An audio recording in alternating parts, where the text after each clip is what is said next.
City, Charlotte. My name is Brad Koch, and this weekend is the 2-year anniversary of the shooting that took place on Beatties Ford Road that took the life of 4 of our citizens.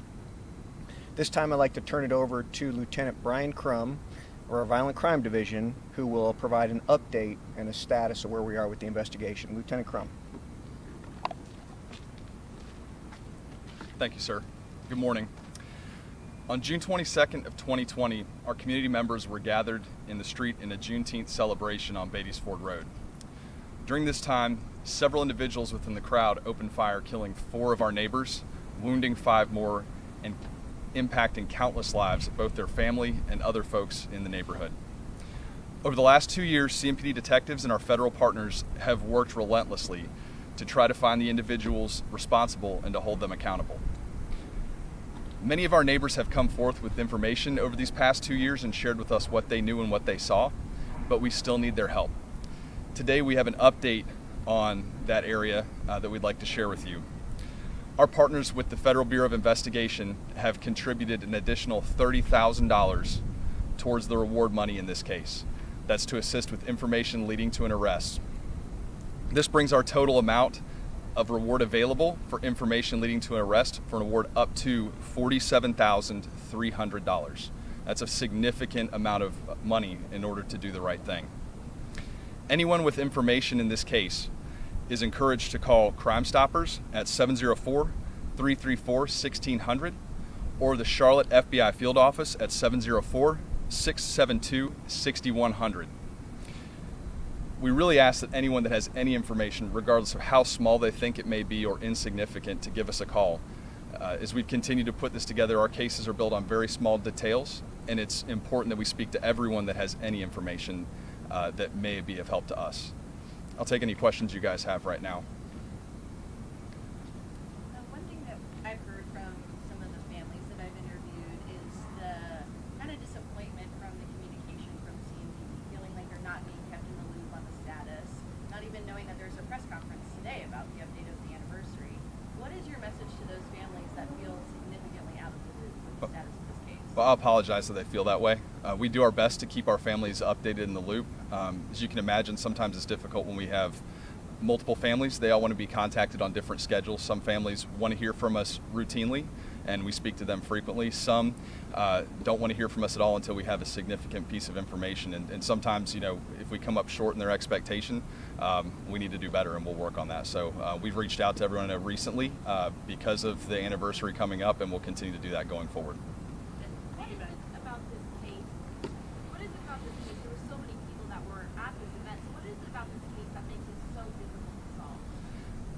I think it's a couple of things. Number one, there are so many people and there's so many moving parts, is that it takes a lot of information to really understand the total picture. I think it's also difficult because sometimes when people have information that they, in a case, if we have one witness, a suspect, and that's it, there's a lot of pressure on that one individual to do the right thing because they know no one else knows what they know.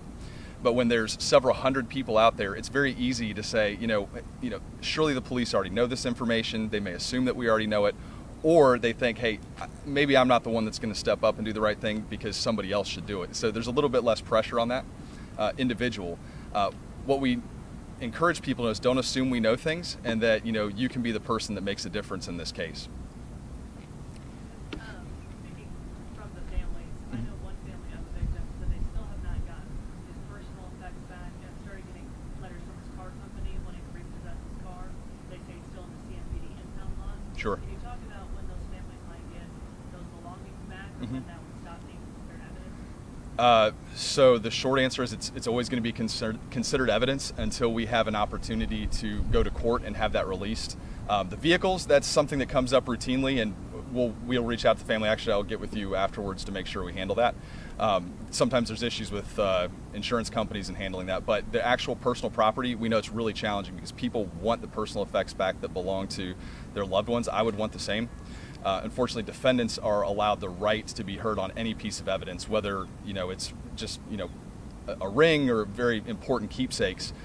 The law says that they have a right to be heard on whether or not that's critical evidence in their defense. And so when we haven't charged someone, that makes it even more challenging to do that.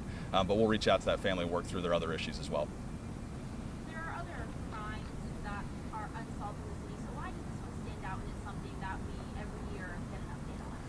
I think because first of all, I mean, it was a just senseless act of violence. I mean, so many people that were out there enjoying themselves, and just a few individuals in this tremendous crowd decided to act in just such a way that's difficult to understand.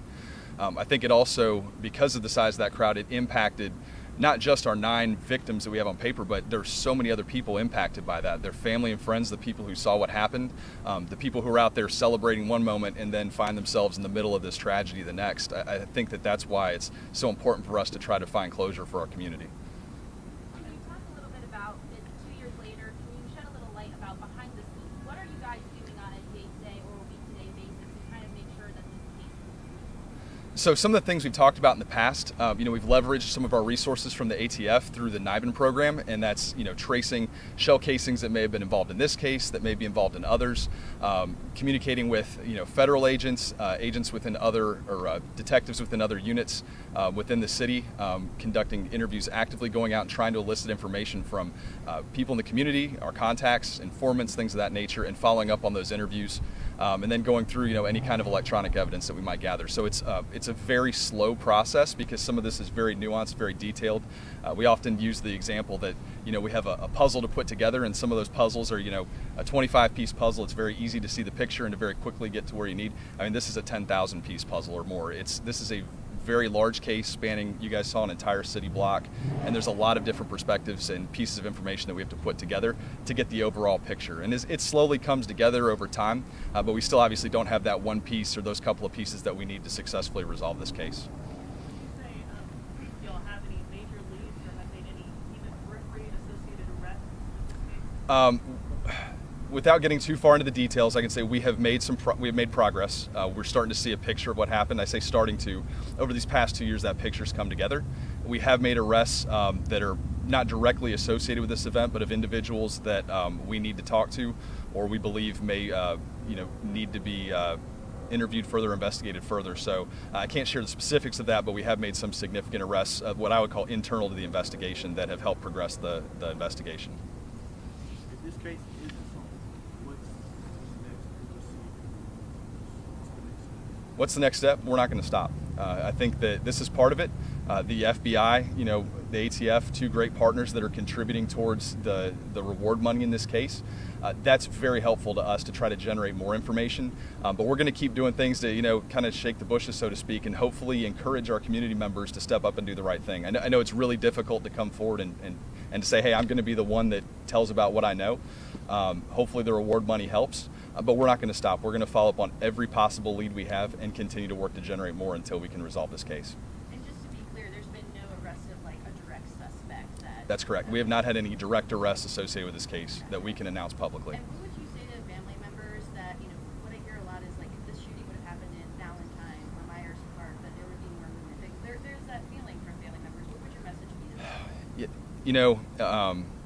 Haven't been in homicide for most of the last 10 years. It's really difficult in working with families, and I understand their frustration because as we work, internally and we do all of these things, we can't really share the details of what we've done in the case with them. A family's first real, their first real acknowledgement that something's happened in a case is when we make that arrest, because that's the first thing that we can tell them without compromising the investigation. In a case like this with so many moving parts, so many potential witnesses, we have to be that much more guarded in the information that we share, because we have to verify that what we hear is legitimate information and not, an echo chamber from ourselves. So I think that makes it so much harder. I can tell you that there isn't a case that I've seen more people step up through various agencies, our partners coming forward, just like today, the FBI coming forward and saying, we want to contribute this extra $30,000. There has been such a tremendous effort to make a difference in this case. Someday I hope that we can really get into all the details of the family so that they can know over these 2 years what it is we've been doing for them. All right. Thank you, guys. Thank you very much, Lieutenant Crum. And as he mentioned, anyone with information can call our Crime Stoppers at 704-334-1600. You can also call the FBI Charlotte Field Office, and that number is 704-672-6100. No information is too small. No bit of information is too small, and we really encourage anyone with any bit of information to please call us. Now, as we mentioned, Juneteenth is this weekend, and it is a day to remember and celebrate the day when slavery ended for all Black Americans, and it is a significant day in our history and in our community. It is our country's youngest federal holiday when it was officially recognized by President Biden last year. Now, this weekend will be filled with parades, festivals, and backyard celebrations, and there are several events taking place around the city of Charlotte, to include two that I want to highlight. The first one is the Juneteenth Festival of the Carolinas in the Plaza Midwood area that starts this evening at 5 o'clock and will continue throughout the weekend. And then the Carolinas Juneteenth West End celebration will occur near Beatties Ford Road, and that will take place tomorrow in the afternoon from 1:30 until 7 p.m. Now, as a result of these events, there will be several road closures to include Commonwealth Avenue from the Plaza to Pecan Street, Thomas Avenue from Commonwealth Avenue to the entrance of the public parking lot just off of Central. Avenue will close at 5 o'clock this evening and will reopen Sunday right before midnight. Now, Senior Drive on the west side of Charlotte from Dr. Weber Avenue to LaSalle Street and Southwest Boulevard from Senior Drive to Quinton Street will close tomorrow at 8 a.m. and reopen about 9:30 p.m. Now, we will send this information out not only in a press release, but we will also make sure that we tweet this. So we encourage all that are going to be out and about this weekend to please follow our Twitter handle, which is CMPD News, and we will post all road closures there. Now, in addition to the ones that I just mentioned, there will be many other events taking place in and around the city of Charlotte. Now, during these celebratory times, we want to remember to keep safety top of mind. Now, as a few reminders, with any big celebration that garner large crowds, we ask individuals that if you see something, to make sure you say something. You can either text 911 or you can call 911. And if you have not already done so, this is a great time to download the CMPD app that you can send in tips anonymously. Now, if you are attending a large event, whether it's this weekend or not, it's always good to have a place to meet ahead of time in case you get separated. Now, as I'm sure you know, standing outside here, it is a little toasty, a little warm. This weekend will be no exception, so we ask you to remember to stay hydrated and dress appropriately. And plan ahead. As we mentioned, there will be street closings and lots of people out and about this weekend. Know where you're going and be mindful of those who are out celebrating. This time I will ask if anybody has any questions about this weekend. Are there any events going on Beatties Ford Road that you all are going to be monitoring? Yes, certainly. I mentioned the West End celebration. That'll be just off of Beatties Ford Road near Senior Drive, West Charlotte High School, in and around that area. That'll be tomorrow afternoon, and there will be officers there in and around that event. Anything else? Well, I appreciate you all bearing with us today on the top of our parking deck, and thank you very much. Hope you have a great weekend. Until next time, thank you.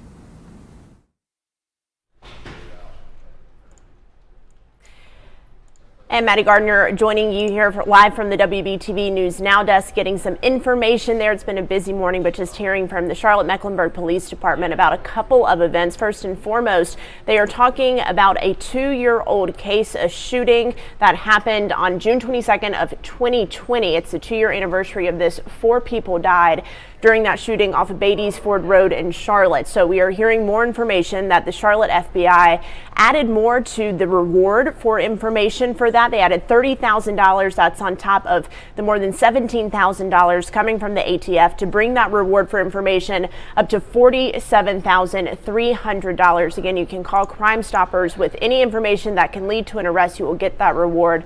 The number is here on your screen. It is 704-334-1600. They were also talking about events this weekend and some road closures, so I'm going to pull that up for you now so you can get a better idea of what they were talking about there at the end.